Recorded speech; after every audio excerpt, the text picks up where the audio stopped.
Tiga. Selamat pagi Bapak dan Ibu. Sebelum saya lanjutkan diskusi tentang prinsip pengembangan kurikulum operasional di satuan pendidikan pada hari ini, ada baiknya kita lakukan doa sebelum kegiatan. Saya mohon untuk ke Bu Yugalo untuk membantu saya untuk membantu doa.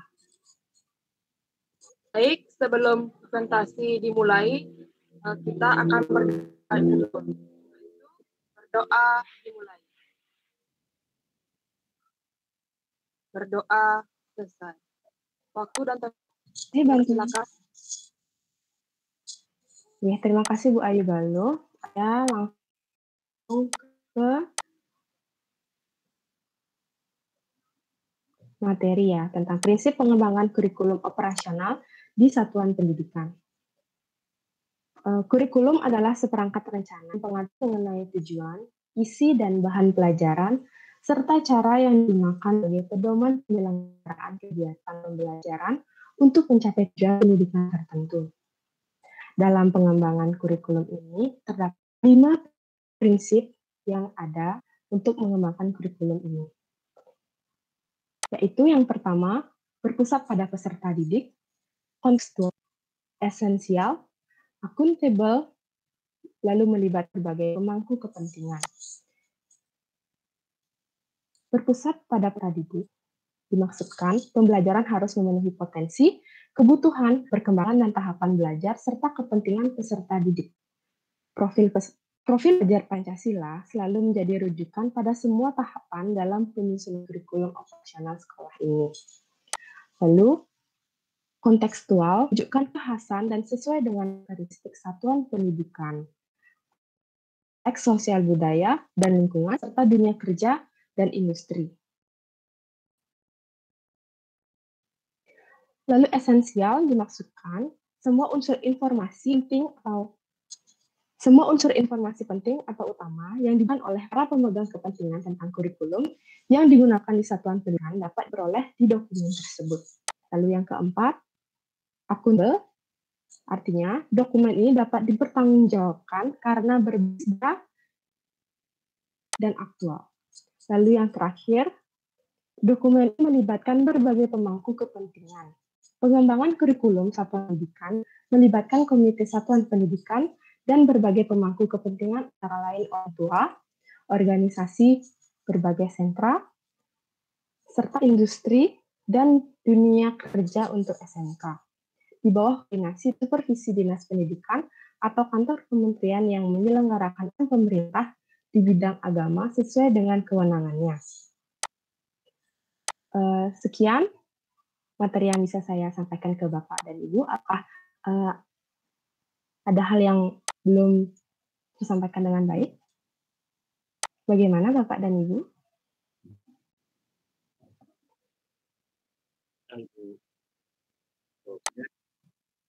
Terima kasih. Terima kasih. Terima kasih. Terima kasih Bapak. Baik Bapak Ibu, tentunya di satuan pendidikan Bapak Ibu itu sudah kurikulum, di mana kurikulum itu sangat penting bagi satuan pendidikan. Saya akan membahas itu rangka dasar dan struktur kurikulum. Kerangka dasar kurikulum itu ditetapkan oleh pemerintah pusat dan mengacu pada tujuan pendidikan nasional. Nah, dalam tujuan pendidikan nasional itu menjadi rujukan dalam penyelenggaraan pendidikan di Indonesia. Tujuan pendidikan nasional itu sudah diterjemahkan dalam profil pelajar Pancasila. Nah, kemudian standar pendidikan nasional yang diacu sebagai kerangka dan sudah diterjemahkan ke dalam struktur kurikulum, prinsip pembelajaran dan asesmen, dan juga capaian pembelajaran. Nah, itu terdasar yang ada dalam kurikulum, itu ada tujuan pendidikan, profil Pancasila, kemudian standar pendidikan atau standar kelulusan, kemudian standar kurikulum, capaian pembelajaran, prinsip pembelajaran, serta asesmen. Nah, dilanjutkan dengan proses penyusunan kurikulum operasional di satuan pendidikan. Ada prosesnya. Yang pertama itu menganalisis konteks, Bapak Ibu. Menganalisis konteks karakteristik satuan pendidikan yang terdiri dari menganalisis lingkungan belajar, kemudian menganalisis kebutuhan sekolah. Yang kedua, itu merumuskan visi, misi, dan tujuan, di mana visi itu adalah cita-cita sama peserta sekolah, kemudian misi itu adalah pernyataan bagaimana kita mencapai visi tersebut. Tujuan dari satuan pendidikan itu merupakan gambaran hasil yang akan dicapai dalam kurun waktu tertentu. Nah, kemudian yang ketiga itu menentukan pengorganisasian belajar. Di sana ada kegiatan interkurikuler, kemudian ada penguatan profil Pancasila, kemudian ada kegiatan ekstrakurikuler dan budaya sekolah. Kemudian yang keempat, itu menyusun rencana pembelajaran. Dalam menyusun rencana pembelajaran, di sana ada tujuan pembelajaran, kemudian proses asesmen, mana prosesnya, di sana dituangkan dalam rencana pembelajaran. Yang kelima, rancang pendampingan, evaluasi, dan pengembangan profesional. Nah, evaluasi di sini ada evaluasi jangka pendek yang dilakukan per semester atau per tahun, juga ada evaluasi jangka panjang yang dilakukan 4-5 tahun sekali. Nah, itulah proses penyusunan dari kurikulum operasional di satuan pendidikan. Bagaimana Bapak Ibu, apakah ada yang belum jelas mengenai proses penyusunan kurikulum dan kerangka kurikulum? Sudah jelas, Bu. Untuk prosesnya Sudah jelas, Bu. Sudah jelas, Bu. Iya, terima kasih Bapak Ibu semuanya. Selamat pagi, Bapak dan Ibu guru semuanya. Selamat pagi. Pagi, Bu. Om Swastiastu. Om Swastiastu. Baik.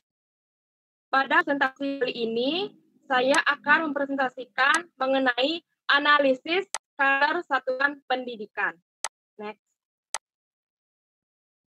Analisis karakter satuan pendidikan dibagi menjadi 3, yaitu analisis lingkungan belajar yang terdiri dari sumber daya alam, sosial, budaya, sumber pendanaan, sistem, dan kebijakan daerah serta kemitraan. Sedangkan visi misi tujuan membahas tentang review visi, review tujuan. Yang ketiga ada analisis kebutuhan satuan pendidikan, memuat tentang peserta didik. Yang kedua ada guru dan tenaga kependidikan. Yang ketiga ada sarana dan prasarana. Lanjut, visi membahas tentang kita bersama di masa mendatang. Kemudian misi, pernyataan bagaimana satuan pendidikan mencapai visi. Tujuan, gambaran hasil yang akan dicapai dalam kurun waktu tertentu oleh setiap satuan pendidikan. Next. Kemudian, analisis kebutuhan satuan pendidikan yang biasa kita kenal dengan analisis SWOT yang memuat ada 4 bagian. Yang pertama ada strength, artinya kekuatan, di mana situasi dan kondisi membahas tentang bagaimana lajunya perkembangan satuan pendidikan dalam mendapatkan energi positifnya. Kemudian weakness, artinya kelemahan, di mana situasi dan kondisi dipengaruhi oleh energi negatif dalam satuan pendidikan yang mempengaruhi perkembangan pada satuan pendidikan.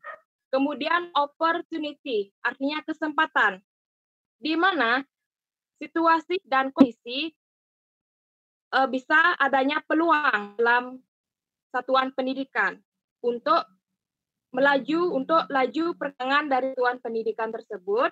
Kemudian ada threat, artinya ancaman dan tantangan.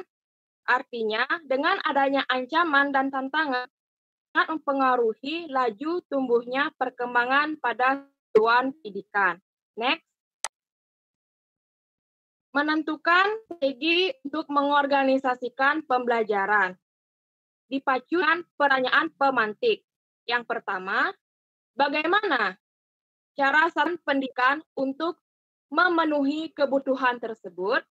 Yang kedua, bagaimana caranya agar satuan pendidikan bisa mengembangkan area-area tersebut? Lanjut, menyelaraskan visi, misi, dan tujuan satuan pendidikan. Ini ada kaitannya dengan pelajar profil Pancasila. Lanjut saja. Pertanyaan pemantik terkait profil pelajar Pancasila. Kemudian yang pertama, visi. Apakah visi menggambarkan seluruh warga satuan pendidikan? Apa visi? Jelas menyatakan hal-hal yang perlu dilakukan untuk mencapai visi. Kemudian tujuan. Apakah tujuan secara jelas hasil aksi yang perlu dilakukan untuk mencapai misi? Kemudian strategi pengorganisasian pembelajaran, yaitu bagaimana satuan pendidikan mengorganisasi pembelajaran untuk mencapai tujuan. Sekian presentasi saya. Apa Bapak Ibu guru ada yang bertanya? Sudah cukup jelas penyampaiannya, Bu Galuh. Inggih, jika sudah jelas, saya sinap dengan Parame Santi. Om Santi Om. Terima kasih. Selamat pagi Bapak Ibu semuanya, peserta pelatihan hari ini. Apa kabar semuanya? Apakah baik-baik saja? Selamat pagi, baik. Sebentar ya. Baik, terima kasih Bu. Materi kali ini kita akan membahas tentang pengorganisasian pembelajaran satuan pendidikan. Namun sebenarnya barangkali di antara kalian, ya Bapak Ibu, masih ingat tentang profil pelajar Pancasila. Ada apa profil pelajar Pancasila? Ada berapa unsurnya, Bapak Ibu? Ada 6 dimensi, Pak Gusti. Ya, ada 6 dimensi. Bagus, ya. Nah, di dalam proses pengorganisasian pembelajaran satuan pendidikan, profil pelajar Pancasila ini harus masuk ke dalamnya. Caranya yaitu di dalam ekstrakurikuler, ya, proyek penguatan profil pelajar Pancasila, ekstrakurikuler, dan budaya sekolah. Jadi semuanya harus menunjukkan profil pelajar Pancasila. Nah, saya tidak akan bahas panjang lebar tentang profil pelajar Pancasila, barangkali Bapak Ibu sudah memahaminya, dan itu sudah dilakukan, hanya saja dulu namanya PPK. Nah, sekarang diubah mungkin jadi profil pelajar Pancasila. Nah, lanjut. Dalam pengorganisasian pembelajaran satuan pendidikan, ada penting yang pertama yang harus kita lakukan. Apa Bapak Ibu? Pertama yang kita lakukan apa? Di dalam pengorganisasian pembelajaran satuan pendidikan. Barangkali Pak Rikut. Ya. Atau Bu Charma? Apa? Yang pertama adalah analisis kebutuhan pengorganisasian pembelajaran. Ya. Jadi yang pertama adalah menganalisis kebutuhan pengorganisasian pembelajaran, sehingga nanti di dalam pelaksanaan pengorganisasian pembelajaran satuan pendidikan ini betul-betul bisa memenuhi kebutuhan anak atau kebutuhan peserta didik. Nah, caranya mana? Ya. Caranya bagaimana? Yang pertama melalui observasi. Ya.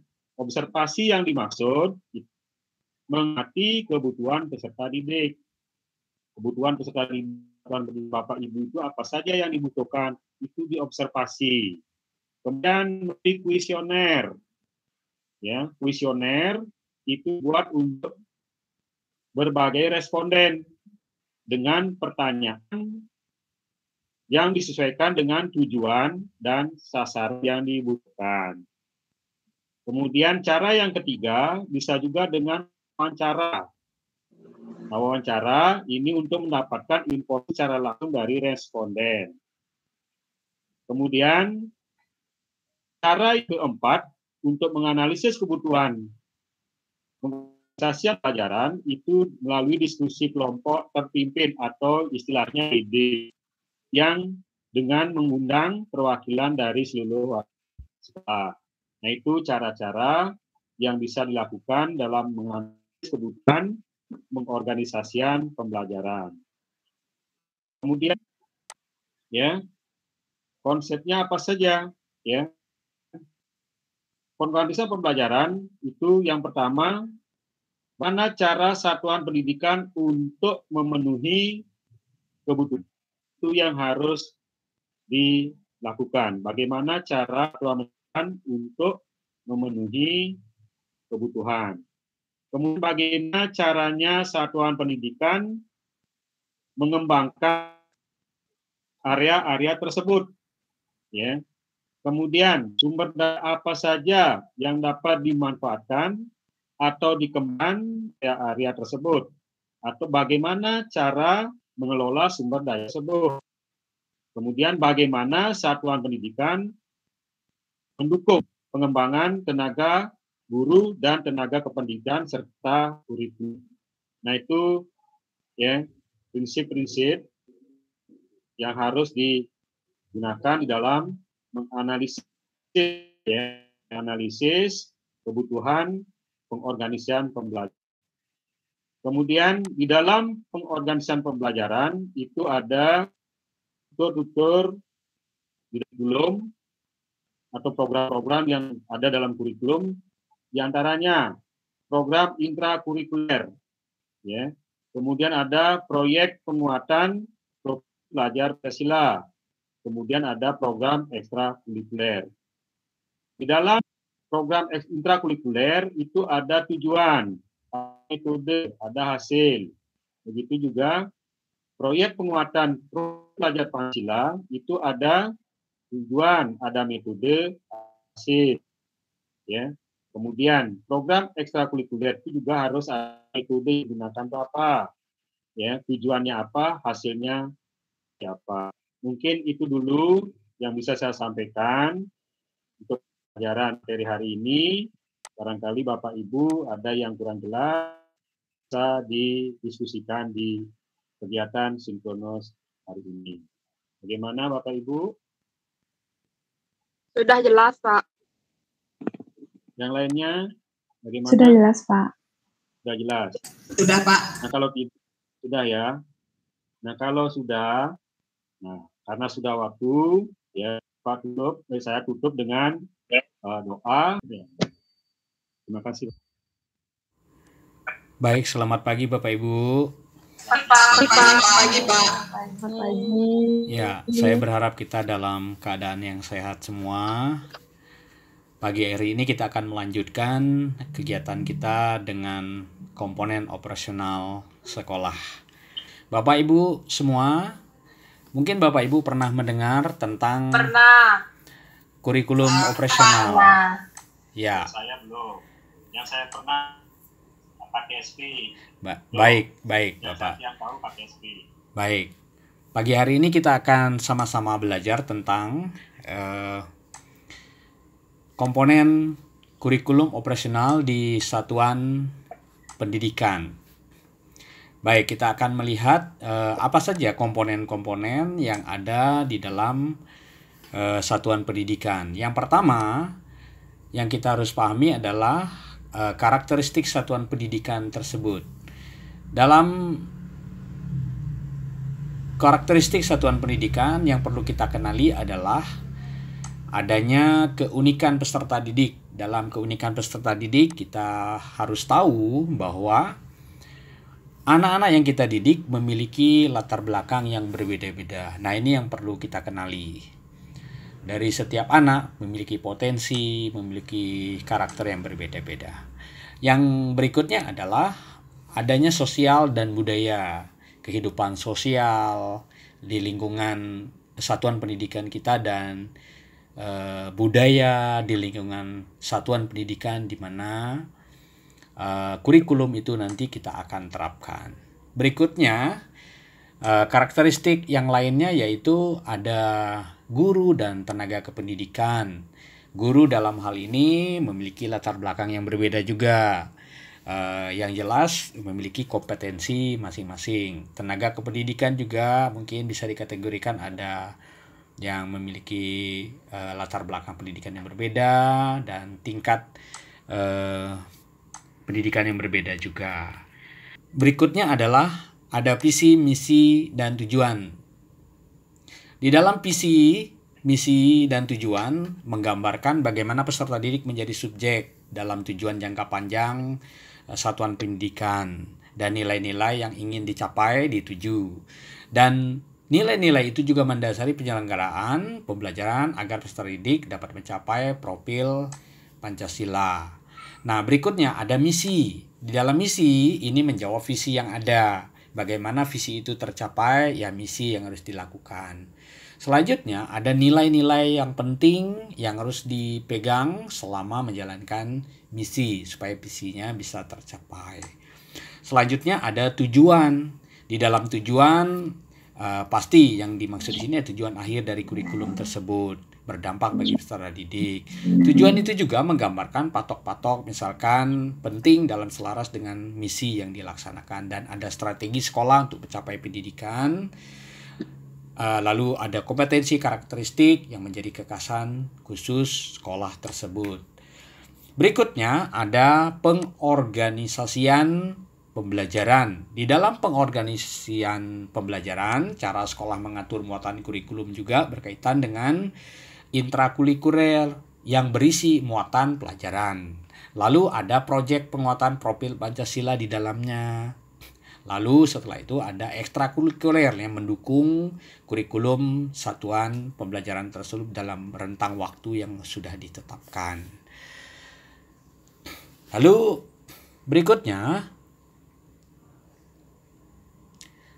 kita akan melihat juga di sini ada rencana pembelajaran. Ya, komponen berikutnya itu rencana pembelajaran. Dalam rencana pembelajaran ini, Ruang Lingkup Sekolah menggambarkan yang bagaimana pembelajaran itu dilaksanakan dalam tahun-tahun ajaran yang berisi alur pembelajaran atau unit mapping dalam hal ini. Lalu ada program prioritas satuan pendidikan yang harus diterapkan, yang harus dilakukan agar kurikulum operasional itu dapat tercapai. Berikutnya ada pendampingan, evaluasi, dan pengembangan profesional. Nah, di dalamnya kerangka bentuknya itu ada kerangka bentuk pendampingan, ada evaluasi, dan ada pengembangan profesional. Lalu yang terakhir dari komponen tersebut adalah adanya lampiran. Contoh rencana pembelajaran ruang lingkup kelas menggambarkan rencana pembelajaran per tujuan pelajaran atau per tema sehingga sekolah memudahkan menjalankan proses secara integrasi. Lalu contoh yang lainnya ada penguatan profil Pancasila di dalamnya sehingga menjadi proyek tahun pelajaran di mana profil Pancasila itu diterapkan. Nah, dalam hal ini tentang proyek yang sudah dikontekstualisasikan dengan kondisi lingkungan sekolah dan kebutuhan peserta didik, tidak perlu sampai rincian, jika perlu sampai rincian pembelajarannya pun ditetapkan. Inilah yang bisa kita pelajari terkait dengan komponen-komponen yang terdapat di dalam kurikulum operasional di satuan pendidikan. Nah, kurang lebih seperti ini yang bisa kita pelajari dari komponen-komponen yang terdapat dalam satuan pendidikan tersebut. Nah, bagaimana Bapak Ibu? Apakah Bapak Ibu bisa melihat ada komponen-komponen tersebut yang bisa kita terapkan di dalam penyusunan komponen kurikulum operasional di satuan pendidikan? Ya. Baik, sekian materi yang bisa kita pelajari dari kurikulum satuan pendidikan ini. Kira-kira bagaimana? Apakah Bapak Ibu sudah paham? Sudah, Baik. Pak. Sudah. Ya, coba sebutkan salah satu. Lampiran. Ya, lampiran. Oke. Lampiran. Pengorganisasian belajar. Ya, pengorganisasian belajar. Pengorganisasian belajar. Ada yang lain? Misi. Ya, visi misi. Misi. Visi misi dan tujuan. Ya, visi misi dan tujuan. Visi misi dan tujuan pembelajaran. Baik, itulah komponen-komponen yang bisa kita pelajari terkait dengan penyusunan kurikulum tingkat satuan pembelajaran.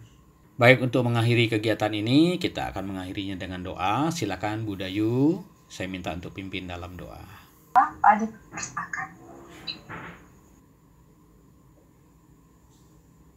Selesai.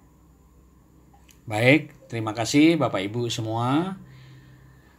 Saya mengucapkan Om Santi Santi. Santi, santi, santi. Santi, santi, santi. Santi, Bapak.